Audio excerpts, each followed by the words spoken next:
Hello, people of the internet. Welcome back to the Out of Spec podcast, and welcome my friend Skyler Williams with Rivian Stories. I'm a big fan of Rivian Stories and really anything Rivian. I think a lot of people are. It's like the buzzword, if anything. And if you want to have someone who's pretty nerdy about all the details, this is a good person to have on. So, plus he's just a good friend that I would talk to off camera, but we thought we may as well put the record button and get our conversation on the air. So Skylar, how you doing? Welcome to the show. Doing great, man, and great to see you again, Jordan. It has been a while. I was excited just to catch up. So being able to talk EV, car stuff, tech stuff, I'm ready for any or all. It's all fair game. Yeah. Well, yeah, I should mention I'm still working to track down a Vulcan. That's where I met Skylar. Was at the Vulcan. Was it their factory near Austin? Because that's where you're Yeah. based, right? Yeah. Yep. So I'm based in Austin. Volcon is actually headquartered in Round Rock right that's now, right. Yeah. and they will be moving to a new headquarters facility that's also not far from me in the town of Liberty Hill, Texas. And Oh. yeah, so I'm not sure exactly when they're going to be making that shift, but Yep.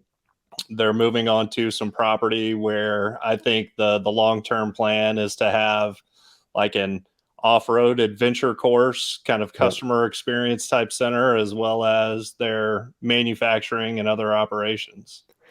We need more of that. So I'm looking forward to tracking down. For anyone who doesn't know, definitely look up a Vulcan grunt. Is that there's the runt and the grunt? Correct. Yeah. So the current offering at the moment is the Grunt, which is an electric off-road motorcycle. Oh, Yeah. cool. You pulled it up there. Yeah, for Uh, our visual listeners, I can pull it up. For audio listeners, go look it up. Vulcan spelled Volcon. So am I even saying that right? I keep yeah, forgetting. Okay. Vulcan. And see, me and my Texas self at first, before I heard it said by others, I was like, Volcon, but that's not it. Yeah, it looks like Volcon because when I think Vulcan, I think the spelling from Star Trek, which I'm sure a lot of people would. Right, Vulcan. Yep. But I Like think this, Spock.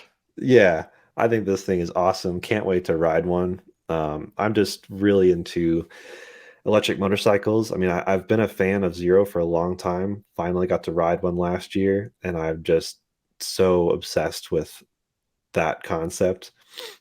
Just, I think going from a manual transmission car to a electric car, some purists are like, oh yeah, you'll miss the actual engine and transmission. But with a motorcycle, I really didn't miss shifting. I like just thinking about the throttle and the brake and nothing else. It's a bit freeing, perhaps.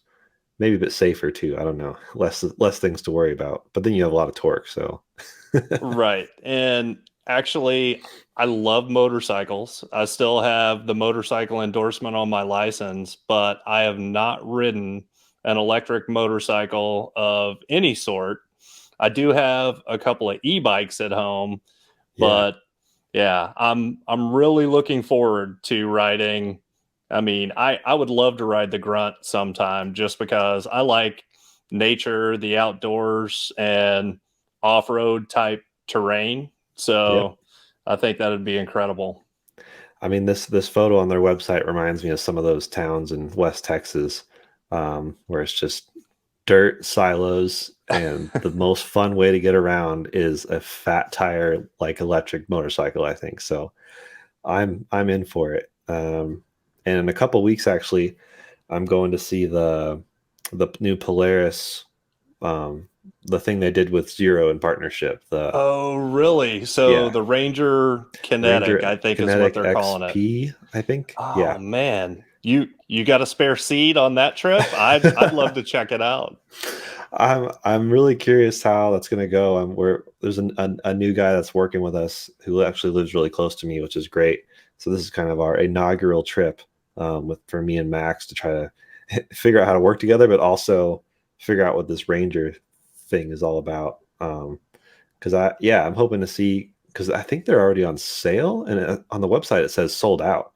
So Yeah. So I actually tried to get in to get a reservation for one of those Oh, really? because I have a 2015 Ice Polaris Ranger, and I live on a few acres and I use it around my property all the time. I absolutely love both the utility of it and the fun of it, but the the Ranger Kinetic is obviously electric, and I think it's something like 110 horsepower, and of course, crazy torque numbers. But 140, yeah, pound-feet of torque. Which I yeah, don't I don't actually, maybe you can tell me what is a gas Ranger power-wise? I never think of the Ranger as having a specific power because I just it's so separate from road vehicles that I never even think about that. But I know yeah, it's still important to some people. yeah. And you know what? I even have the small Ranger, the 570, and I think it's like 46 or 48 horsepower. But obviously, being the small motor, it's less torque. Yeah. And it works for what I do. And I've never been like, wow, around my property, right? I Yeah. never need to go faster or really I've never really stressed it. I pull a small trailer with it. Um, but no, I just know that the instant torque and more torque would be so much fun in one of these. Yeah, and I don't think the range is a big deal. I mean, there's obviously a lot of people with large acreage properties, ranches, farms, but still the small battery gets you 45 miles estimated range, which could be a bit more or less depending on speed. And if you're just putting around the ranch or the farm or something, then it's really this will last a while, I think, for most people. And then you can get the double battery basically, which is 80 miles of range. Um, so it's pretty cool to see Zero's technology in this. I've seen I actually saw a 1973 Porsche 911 with Zero motorcycle batteries and motors, Oh wow. which was fascinating. And so it's cool to see them working with other companies, which I think is good for the other companies, obviously, but also just expanding Zero's horizons a bit. I'm sure they learn a bit too, because that Porsche wasn't just like a weird hack job. They actually worked with Zero to get software developed for the car, even though it was a one-off project. Oh wow. It's supposed to run in the Pikes Peak Hill Climb. It was supposed to be this year. They didn't have it done in time, but it's got I think four. It's either four batteries and eight motors, or four motors and eight batteries. I think it's eight motors. Really? So Yeah. how would you use 8 motors in a four-wheel vehicle would Yeah, be I my think it's question. two-wheel drive also. I think it's rear-wheel drive. Maybe they did make it all-wheel drive, but it was a weird thing where they basically, yeah, linked up the motors in a strange contraption. Um, and it's still on the Man, stock. It's using the stock transmission from that 1973 911. So fascinating. I'm hoping to talk to some of those guys more about the project. I saw it briefly at Concours d'Elegance, I guess a year and a half ago. So we'll see. yeah, no, that's super interesting. Like I need one more thing to go out and Right? research and read about, but that does sound really cool. There's so much to keep up with. So I wanted to talk about how I guess you and Rivian Stories came to be with the Rivian stuff. I mean, when was your introduction to Rivian itself? Because nowadays there's so many EVs either on the market or coming, which means, like you said, there's so much to research that our brains are just hurting, but they're excitedly hurting. Versus back when it was pretty much just Tesla and a couple small projects here and there, it was maybe easier to keep track of. Even when Rivian was unveiled, there was a lot less to keep track of. Now it's just so much. But how'd that all start? Right. Well, I'll tell you what, I've been a traditional car and truck guy, and I'm actually a huge Jeep guy and have been forever. And then it was probably around 2014 when I got my first ride in a Tesla Model S. And I was just blown away from just a car appreciation standpoint. right? Obviously, the big screens, but the thing that really got me was the acceleration and kind of the eerie feeling that you get with that kind of acceleration without all the noise. And literally, that one ride sold me on electric just as an automotive enthusiast. And so I kept an eye on the market ever since then for something that would be more appropriate for me, Hmm. which is truck or SUV. And Yeah. Rivian unveiled in late November of 2018, and I actually took some time to do my due diligence just because there's been so much hype.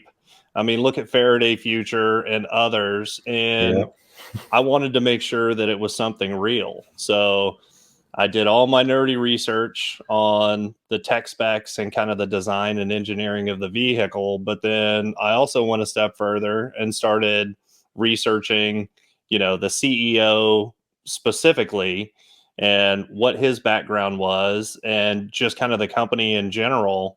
And I put down my reservation mid December of 2018. So a couple weeks after the reveal, I felt comfortable enough that it was a real thing to go ahead and, put down my deposit.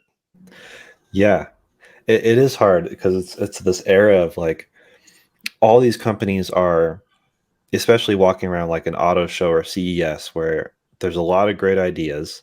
What's real? What's hoping to be real? It's like I have a lot of respect for them just trying to be real, but it's that real question of are they actually going to come to market?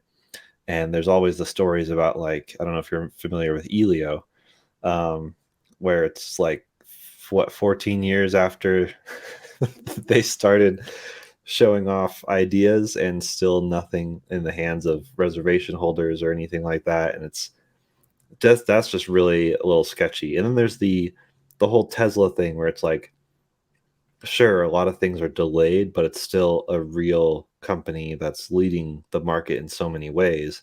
And so people can be upset about things, but they're still going to be successful. Um, but I was very excited to see. I mean, it just seeing my first Rivian in person, I was like, okay, this is becoming a reality. And when me and Kyle went to go drive it, it was like, it was so hyped in our minds. We were worried about being really disappointed because that's happened a lot of Yep. just maybe, the whole thing of don't meet your heroes. It's like perfect on this pedestal in your head. And then driving it was like, oh, wait, it really is great.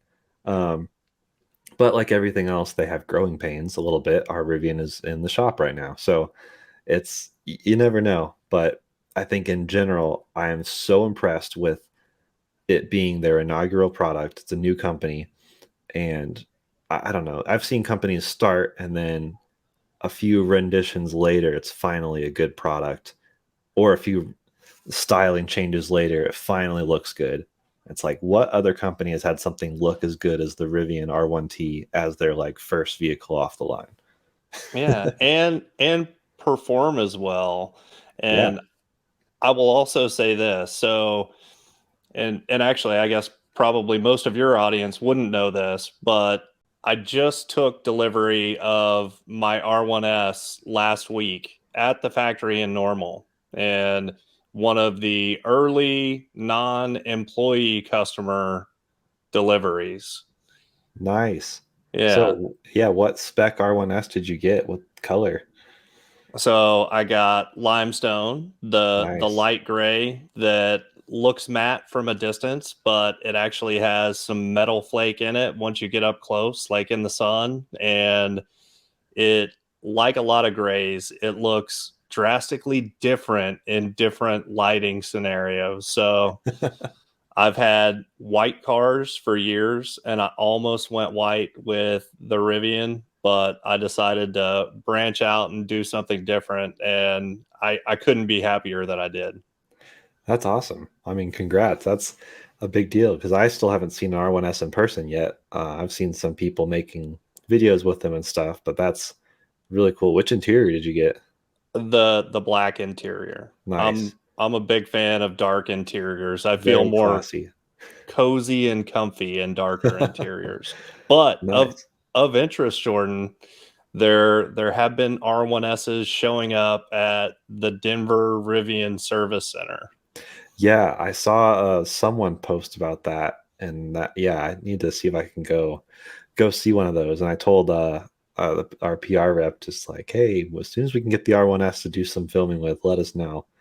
Um, that's awesome. So how was you picked it up from normal and then you drove it back? How was that? Well, the R1S was great. The charging situation, not so much. And it wasn't, so this is my first EV, Mhm. and obviously my first road trip in an EV. And so it was a brand new learning experience for me on what it was going to be about. And what I figured out is I don't mind stopping every couple hours to charge Mhm. at all. I mean, I ended up getting more charge than I needed on the first couple of stops just Yep. because the chargers were working great. They were ripping. I was getting plenty of juice, and but then things kind of started to go downhill, No. well, it was a charger reliability Yeah. and availability issue. And I know that, Kyle just put out an hour and a half long episode on why public charging sucks Yep. here in the US, and I I totally get it now. Yep. Yeah. So did you use mostly Electrify America or did you stop in on Francis or anything like that as well? So I used all Electrify America with the exception of an RV spot Hmm. in a state park in Kansas. And yeah, just pulled in for the night, plugged into an RV spot, slept in the back of the R1S. So Nice. actually camped out in it. And there was one other charging stop in Kansas where it was a charge point that was supposed to, they had multiple 125 kilowatt stations. Yep. And I tried all of them and didn't get more than 70. But Yeah. the interesting thing and the thing that kind of surprised me is that those stations were only 17 cents per kilowatt hour. Yeah. So I was like, wow, it's cheap, but Yeah. it's slow. Yeah. There's one, I don't know if people know, in downtown Colorado Springs. So it's not like out in the middle of nowhere, but downtown Colorado Springs, a parking garage, it's free from one of those charge point stations. Also says 125, but I think I got 75 when I plugged in with the Rivian. Right. Because I think that's because of the load the Rivian's asking for and the amps that it can put out. But Oh, okay. yeah, so I think that's the limitation.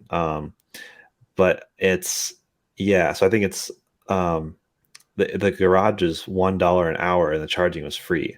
So I was able to charge to like I did to like 90% or something like that.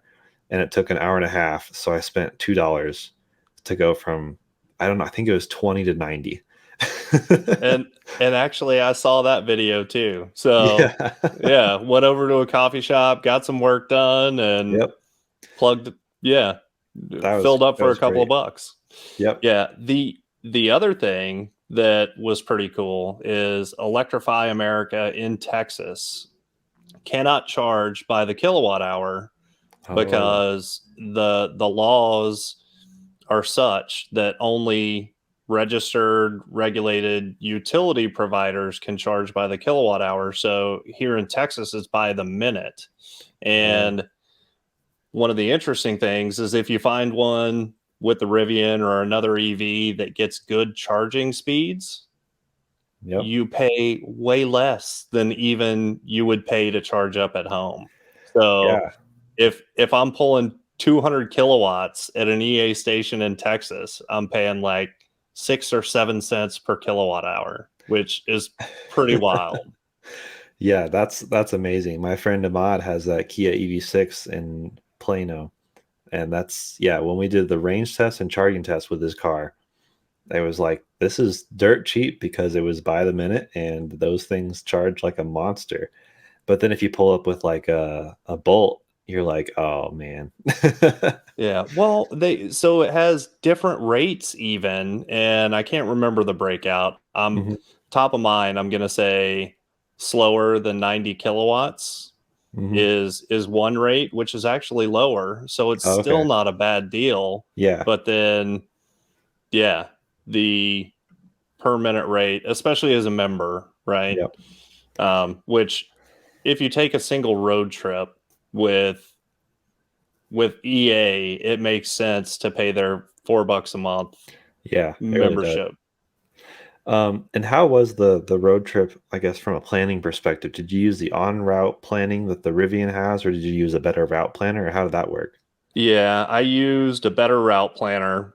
I did start to at the beginning of the trip. I plotted it out in ABRP, but then I also put it into the Rivian Nav, and they were saying different things, and I just trusted ABRP a little bit more.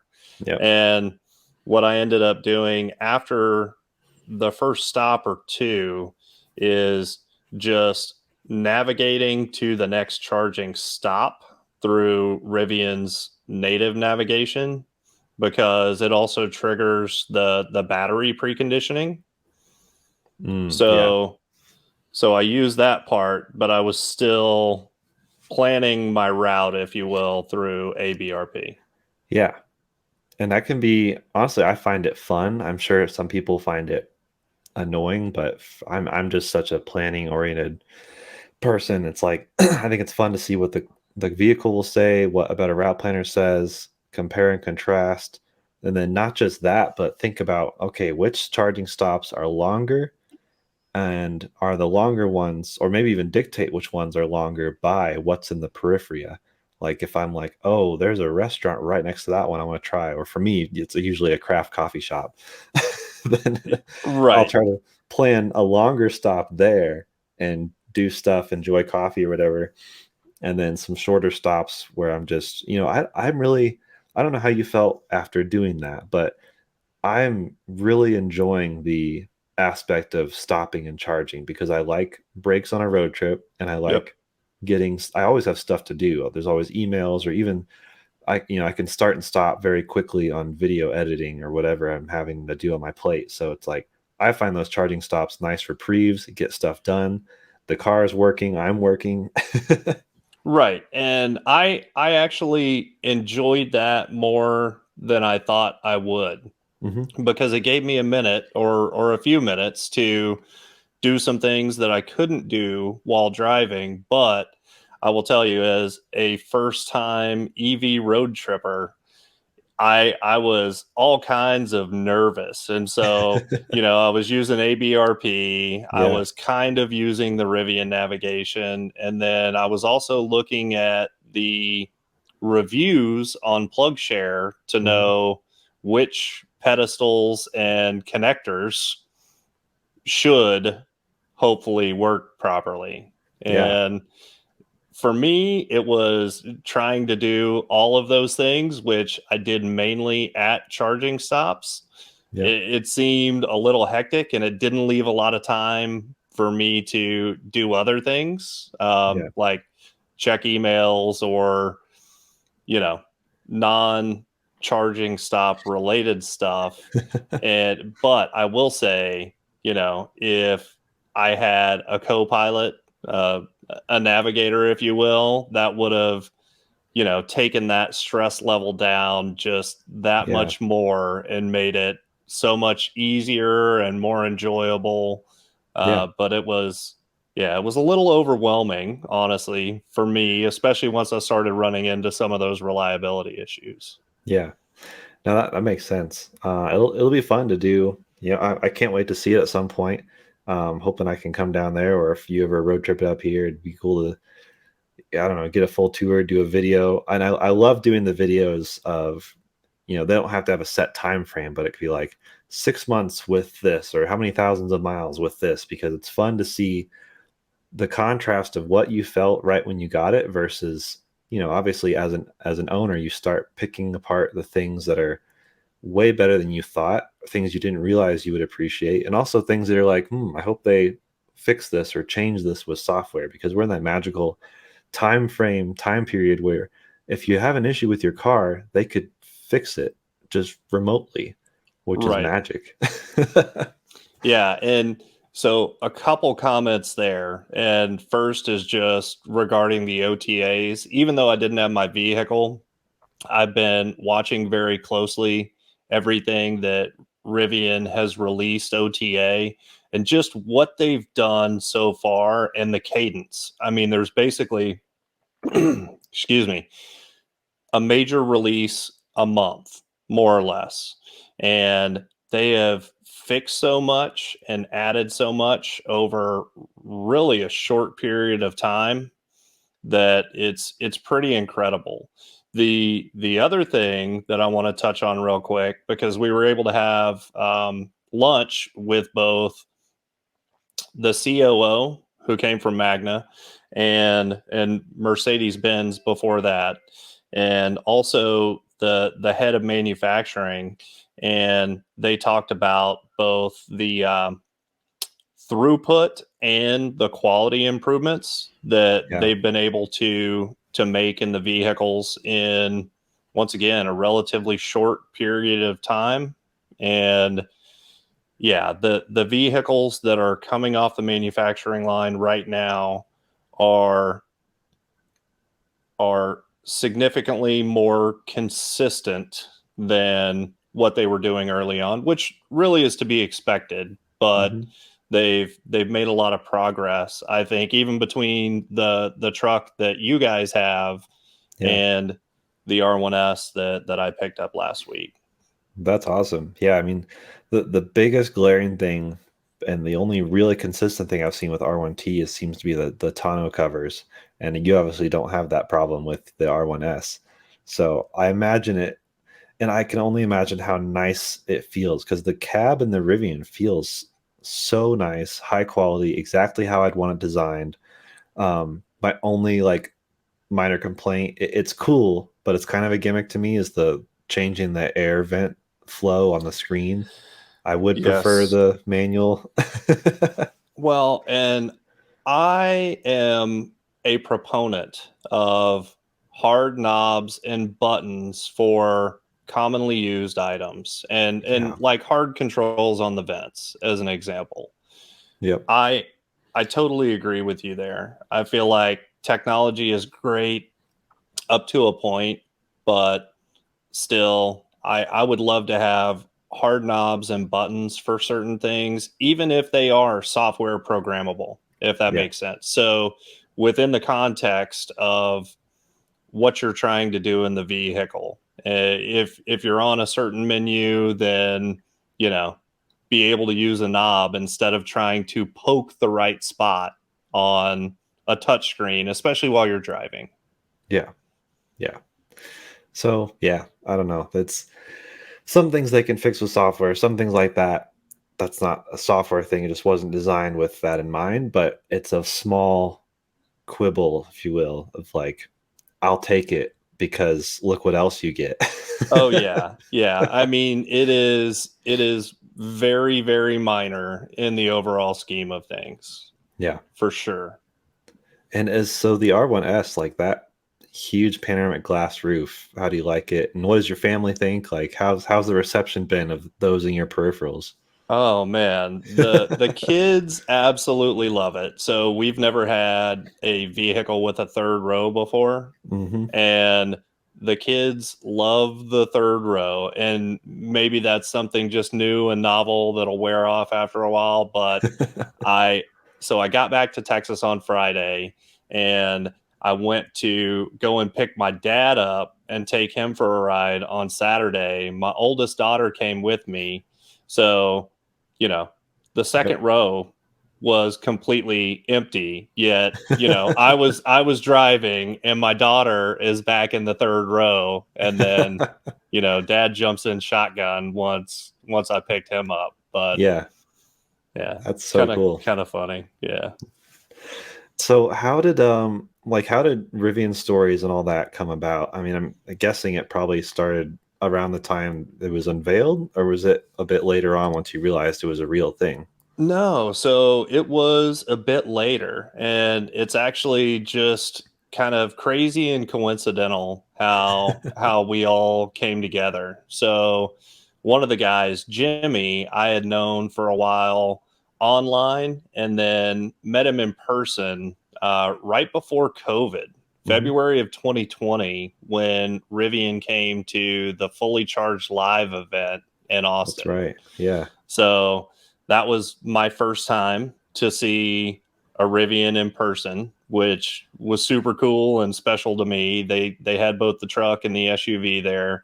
Got Hmm. to meet Jimmy, and so and golly, I can't even remember when it was that we met Kyle. But long story short, everybody wanted to know what their order numbers were, Yep. and what number they were for their pre-orders for their reservations. I happened to be the one that figured out how to find it Mm. and find your order number and kind of shared that online with people, and then I started collecting all the data and analyzing the data about, yeah, what pre-orders came in when, and had a guy that did projections based on you know what Rivian was saying from when deliveries were going to start. So we tried to project out from what your order number was to when you'd get your vehicle. And anyway, so I ended up hooking up with Kyle Schultz, who started Rivian Stories, just him as his himself, Hmm. and reached out to him and said, "Hey man, if you want to talk about this, I think it'd be of interest to people."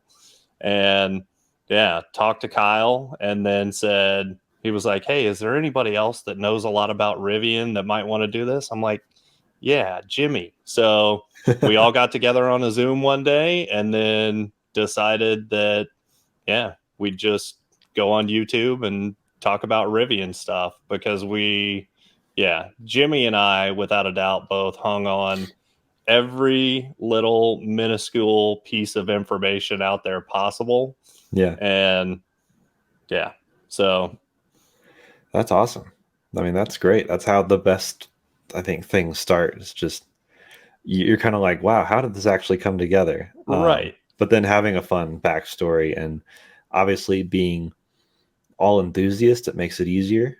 Um, so I think it's cool. I think your content's great, and I think it's like for me, it's like the go-to place. Like when I hear someone mentioning or see a tweet about a Rivian thing popping up, I'm usually like, okay, what's Rivian Stories saying about it? And then I'll go find it. It's usually you guys talking about it, and you've talked to a lot of like actual people at Rivian, and so it's not just all speculation. It's like you've got data and you've got the enthusiasm and the technology mindset behind it, which is cool. And so I think it's awesome to see that, and glad you finally got your Rivian too. I feel like for a while it's like you're doing all this legwork of the hype and the excitement, and it's so personal to you. And so I'm sure you were kind of met with a wave of emotion when you picked that thing up.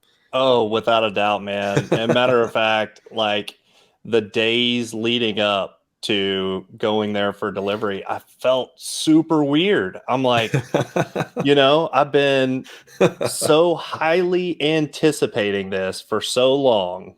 Yeah. And it's like, I just felt strange because it was actually happening. And yeah, I really don't know how to describe it. It was just really weird. I was excited, but then on the other hand, it's like, well, wait a second. All of this kind of pin up energy and excitement that I've had for so long, like Yep.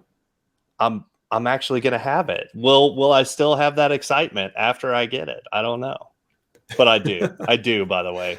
That's good. And it's cool to see everyone else enjoying it too. Um, and by the way, Rivian Stories is like the best place for people to find you there is that like Rivian's I know rivianstories.com, that's a website.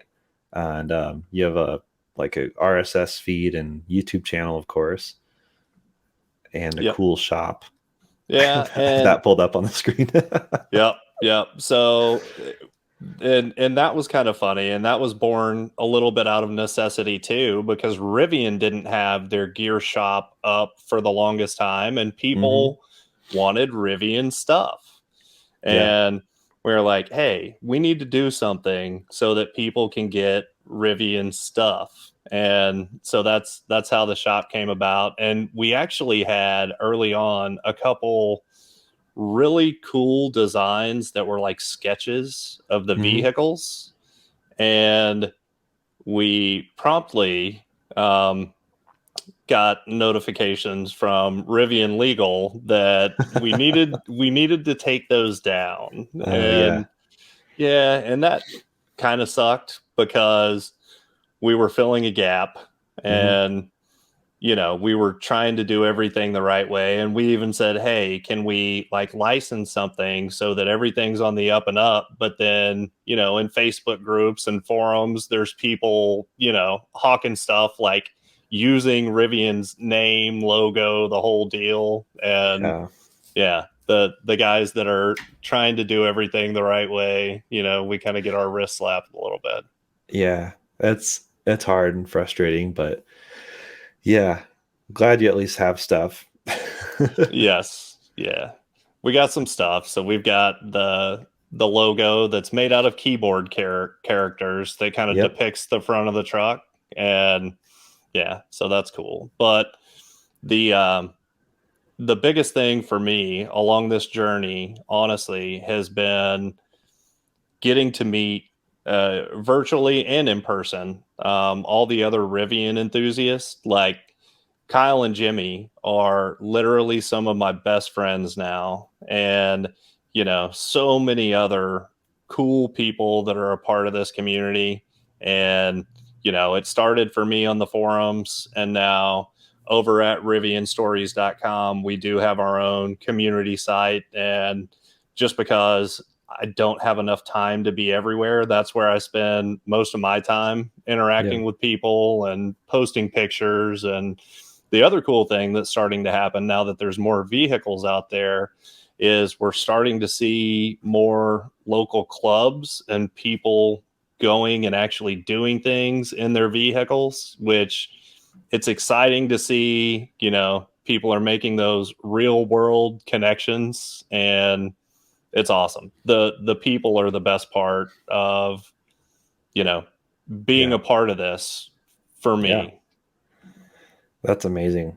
And it's cool to see them pop up. And I I've been reassured. I mean, I was driving our Rivian around Boulder a couple weeks ago, and in one Sunday morning, I saw 5 different Rivians in 5 different colors around Boulder, and they were all publicly owned trucks. None of them were manufacturer or anything. Like, for a while it was like, oh, cool, a testing mule. Like, that's so cool. And it's like, oh, I saw actual owners. It's funny because they're almost all around Boulder, which is, I think, the Boulder stereotypes fit the Rivians so well. It's like I'm glad to see people in Boulder with the Rivians, and I feel like it's a lot of like people who had Volvos and had Range Rovers, and they were And just way, Subarus, yeah. man, lots of Subaru people, man, for real. Oh my gosh, yeah.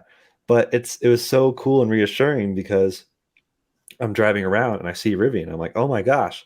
And I wave, and their enthusiastic wave back to me was like, oh, cool. Rivians have a wave. Because some people, a vehicle is a vehicle. I get it. It's a tool. It's from point A to point B, or your workhorse or whatever. But I feel like at least the early adopters are enthusiasts and excited about what they got and excited to see other people get it and share that enthusiasm with each other. So I'm not surprised to see groups and clubs forming like crazy. Absolutely. And I've been a member of the Jeep community for many years now, and I'm still a big Jeep guy. Matter of fact, you've seen one of my Jeeps, the I one that love the white Jeep on what, 35s, 37s? What's it on? 37s, yeah. And that's actually my wife's daily driver, That's and so she cool. she loves it too. But I see a lot of parallels between Hmm. the Rivian community and the Jeep community. I mean, the love for the outdoors and having a vehicle that can go out and take you there, and then also just the camaraderie. And it's honestly, it's just a bunch of cool people. I Yeah. mean, I haven't met a Rivian owner yet where I was like, God, what a punk, you know? I mean, Yeah. everybody's cool. So That's great. Well, I mean, it's really great to have you on, and like I feel like we could talk forever. Have to head out here in a second, but we'll just have to do more podcasts because there's in between electric vehicles and technology. I mean, the sky's yeah, the limit. and dude, I definitely want to catch back up with you after you have the chance to drive the Ranger Yeah. Kinetic. Yeah. And hopefully you'll be able to drive an ice version Hmm. and kind of compare and contrast between the two. I don't know whether that's on the agenda, but I'd ask. Yeah. And the the other thing that I'm really excited about, we were talking about Vulcan earlier, Hmm. but Vulcan is coming out with a little bit more sport oriented That's electric right. UTV. And just within the last couple of weeks, they announced that they're partnering with GM for the drivetrain. So the battery Oh, and drivetrain components. And so it's it's a like an big, Ultium cousin? yeah, yeah, something. I mean, so yeah, I think that is going to be really cool and really fun to watch. And matter of fact, the electric off-road motorcycles and UTVs is a space that I've got my eye on to really see what's coming next for sure. Yeah, I'm hoping to cover that more and more. And who knows, knowing Kyle, we may just start another channel to cover that because you always need another channel. But for now, I'm going to try to get some of that stuff on out of spec reviews and out of spec overlanding because I am so fascinated by the electric motorcycle space and subsequently, which is kind of a Venn diagram, like the electric off road vehicle space, whether small or large. I mean, like you said, the Rivian, maybe some of the parallel of Rivian and Jeep owners like being so enthusiastic is I don't know that freedom mindset of wow, I could take this anywhere. Like I choose to stay on the roads, but I don't have to. Right, right. No, absolutely. That's part of it, without a doubt. Yeah. Well, thanks so much for coming on, Skyler. And yeah, everyone go check out Rivian Stories, see everything they're doing on YouTube and just all the fun forums and people hanging out. And we'll see It Skylar back on the show soon. Yeah, absolutely. Instagram's a fun one, and I'm not a Oh, big cool. Instagram guy, but Yep. yeah, Jimmy stays on top of that, and his wife Nikki, and they're posting all kinds of cool Rivian stuff all the time. Is that at Rivian Stories? Is that the I handle? Do you I know? think I think it may be Rivian dot stories, Okay. but yeah, you should be able to find it. Easy to find. Yeah. Awesome. Well, thanks again for coming on, and we'll see all of y'all very soon on another podcast. Hey, my pleasure, man. Thanks, Jordan.